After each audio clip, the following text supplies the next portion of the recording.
हर एक साधक को अपने आध्यात्मिक जीवन में ये प्रॉब्लम तो जरूर आता है कि वह खुद को दीन भाव से देखने लगता है। सोचता है कि हम ठीक से साधना भी नहीं कर पाते हैं तो फिर भगवान हम पर कृपा कैसे करेंगे। लेकिन सुंदरकांड की यह चौपाई इसी भ्रम को तोड़ती है।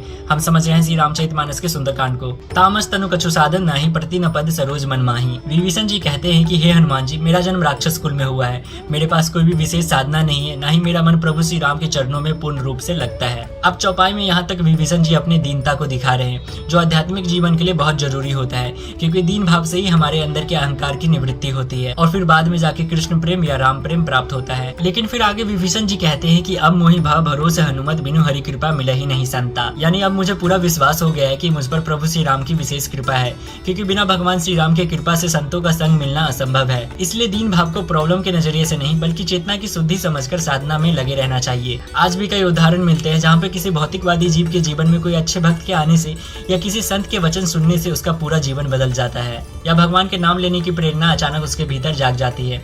ध्यान देने की बात यह है कि हरि कृपा से संत मिलते हैं और संत से हरि मिलते हैं। और ऐसे सुंदरकांड को सही तरह से समझने के लिए फॉलो करें हमारे इस पेज को, हम ऐसी इन्फॉर्मेशन लाते रहते हैं।